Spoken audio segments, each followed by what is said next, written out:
Bapak-bapak, ibu-ibu sekalian, kemarin kita sudah mulai membicarakan, mengkaji prinsip pokok dari ayat-ayat Al-Quran, dari ajaran-ajaran Al-Quran untuk membangun kekuatan jiwa, ya, dan berbudi luhur. Ya. Kemarin kita sudah membicarakan kategori pertama, yaitu lisan. Lisan. Jadi Allah menghendakkan kita di dalam surah Al-Isra ayat 53 supaya kita semakin hari semakin baik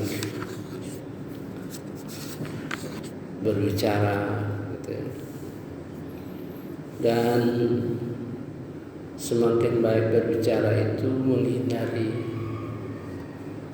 kita paruh setan yang memecah belah antar kita, ya. Nah, ditambah dengan petunjuk Rasulullah SAW bahwa berbicara itu didahului dengan pikir, ya. Berpikir dulu, kita baru berbicara. Jadi ada dua sisi, ya. Kita mengontrol dari sisi kita. Kalau kita berbicara, ya termasuk juga menulis, ya. Kalau sekarang berkembang ke arah yang menulis dan sebagainya dalam rangka komunikasi, ya. Kalau dulu ya orang hanya fokus pada lisan, ya. Sekarang tulisan, pemikiran yang kita sampaikan, gitu ya. Itu dari sisi kita mengontrol. Tapi dari sisi orang, sesuatu yang tidak bisa kita kontrol, ya kan? Kita bisa mengontrol, ya. Dalam bahasa Inggris yang populer yang selalu dijadikan jargon, ya. We have a degree of control what we want to say. We have a degree of control what we want to say. Kita punya kontrol terhadap apa yang kita akan bicarakan. Tetapi we have no degree of control what other want to say. Nah, gitu kan? Kita tidak punya kontrol terhadap apa yang akan dibicarakan orang kepada kita. Nah, ini dalam rangka mengembangkan hubungan antara makhluk, antara kita sama kita. Ini sudah masuk kategori pembicaraan tingkat takwa keempat, ya, tingkat takwa keempat, ya. Sebagai gambaran, tingkat takwa pertama adalah tingkat takwa membangun, ya. Kita mulai sholat, kita belajar Quran, kemudian kita berinfak. Tingkat kedua adalah membangun ilmu diri kita sendiri, ya. Ilmu, senang sama ilmu, ya. Itu di dalam surah Al-Baqarah 177. Tiga adalah mengendalikan jiwa kita, ya, dengan melakukan puasa. Jadi 1, 2, 3 itu berkenaan dengan diri kita. Keempat, kita sudah mulai berinteraksi dengan orang lain. Dan kita bisa tahu bahwa berinteraksi dengan orang lain bisa ditimbulkan, ya, pengertian-pengertian yang salah atau pengertian-pengertian yang baik gitu. Nah, dengan alat yang diberikan oleh Rasulullah SAW, kita bisa mengontrol orang bicara orang kepada kita dengan melalui pikiran. Ya. Kita mencoba memahami orang dengan pikiran kita, maka itu sangat bermanfaat dalam rangka menguatkan. Dalam surah Al-Imran ayat 134, 135 dan seterusnya. A'udzubillahi minasyaitonirrajim. Bismillahirrahmanirrahim. Wasari'u ila maghfiratin mir rabbikum wa jannatin arduhas samawati wal ardh uiddat lil muttaqin. Dan bersegeralah kamu mencari ampunan dari Tuhan dan mendapatkan surga seluas langit dan bumi yang disediakan bagi orang-orang yang bertakwa. Itu kan 4 ya. Ayat lanjutannya ini. Alladzina yunfikuna fis sarra'i wad dharra, yaitu orang yang berinfak dalam keadaan lapang atau sempit. Ini ada hubungan emosional ya. Kalau kita bicara infak nanti ya, itu bagian infak kita tinggalkan dulu. Wal kaziminal ghaiz, dan orang-orang yang menahan marah. Ya, ini menahan marah dulu. Kalau seandainya orang bicara kita terhadap kita, mengeluarkan kata-kata yang tidak mengenakan kita, ya kan gitu. Dengan kemampuan berpikir yang diberikan oleh Rasulullah SAW, kita bisa menjangkau pikiran dia. Misalnya, rasa-rasanya dia tidak pernah bicara seperti itu. Misalnya gitu kan. Maka pikiran kita akan menganalisa, ya.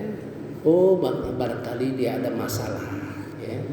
Oh, barangkali dia ada problem-problem sehingga mengganggu pikirannya, gitu, ya. Sehingga dia lebih sensitif. Ya. Dengan memahami uzur, itu uzur. Kita memahami uzur orang itu akan membuat kita bisa menahan marah. Gitu. Wal kazimi nal ghaiz, itu menahan marah, bukan tidak marah. Ya.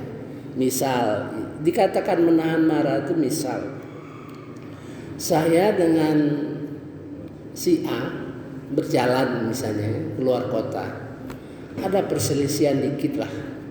Rasanya mau marah. Nah, kita menahan marah karena berpikir, oh ini dalam perjalanan, nanti sajalah kalau sampai tempatnya di rumah nanti. Jadi itu kazimi itu menahan, asal katanya dari, kalau kita lihat film-film koboi, ya, film koboi itu ada minuman, tempat minuman dari kulit yang bisa dibuka. Itu kazim itu khair. Jadi kalau mau minum dia buka, kemudian ditutup. Nah, itulah mengendalikan diri, gitu ya. Bukan mematikan marah, mengendalikan diri tidak marah, gitu ya. Jadi kita akan marah setelah sampai di rumah. Nah, misalnya kan, setelah kita sampai di rumah, ya, sudah sampai di kota kita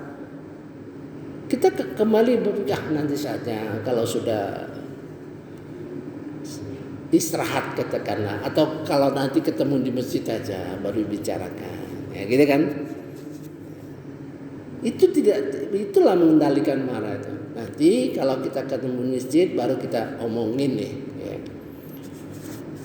Sampai di masjid kita sama-sama duduk, ya. Nanti saja marahnya, ya, setelah kita sembahyang, gitu, ya. Setelah kita selesai sholat, muncul perkataan dari si A kita itu, aduh Pak Maladi, saya terasa apa-apa yang saya lakukan kemarin itu misalnya ya, itu kayaknya ada salah saya gitu.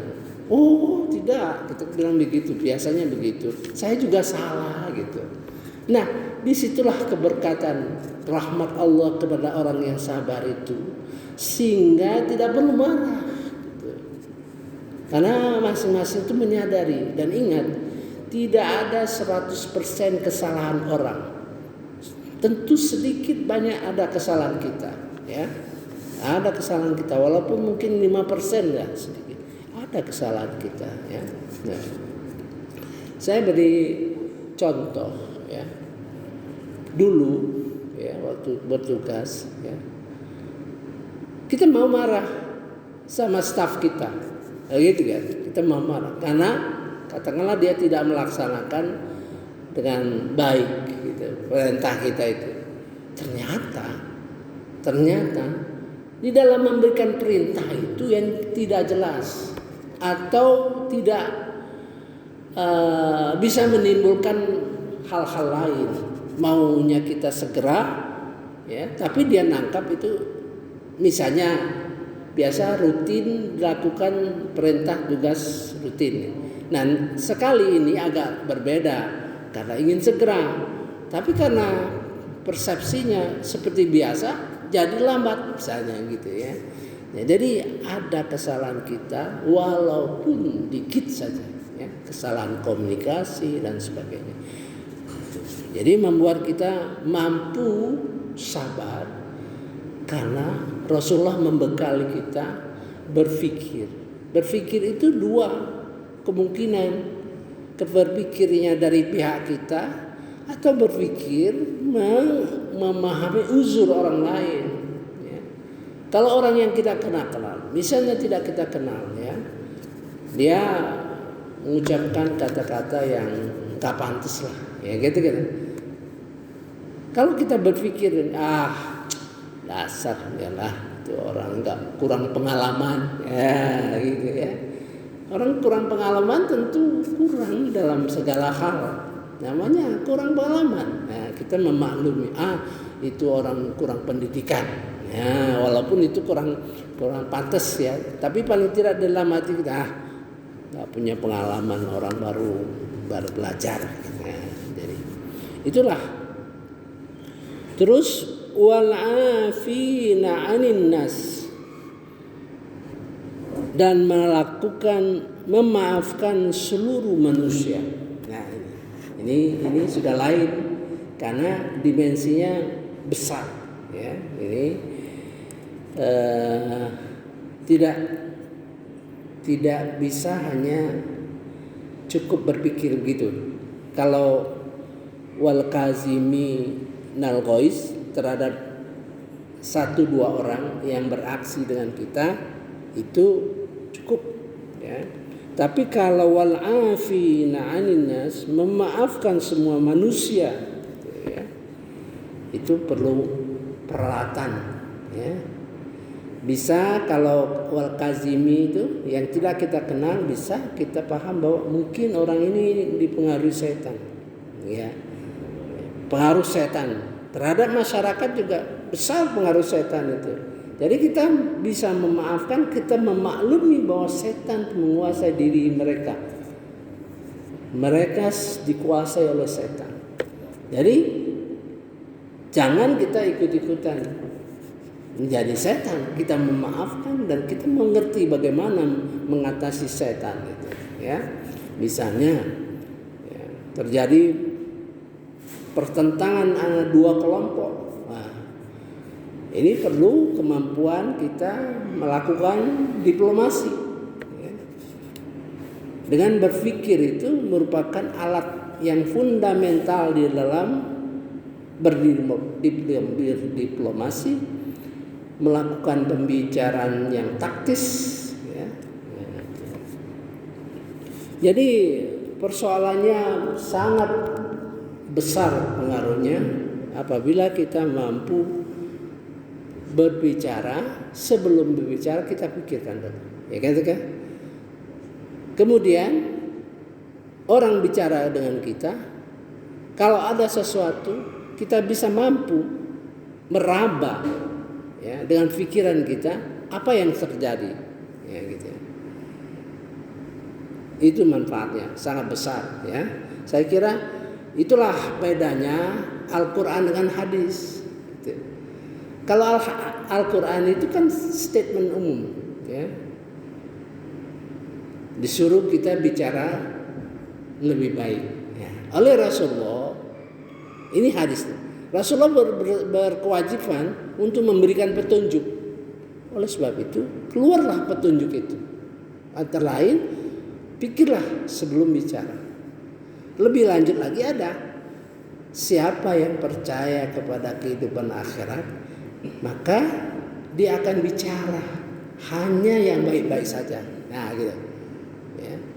Dia akan bicara hanya yang baik-baik saja.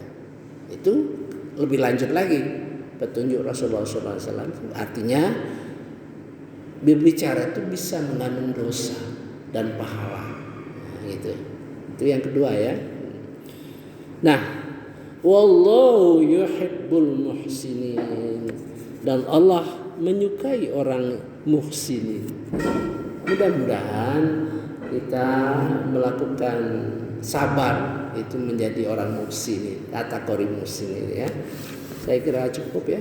Subhanakallahumma wa bihamdika asyhadu an la ilaha illa anta astaghfiruka wa atubu ilaik. Wallahu a'lam. Wassalamualaikum warahmatullahi wabarakatuh.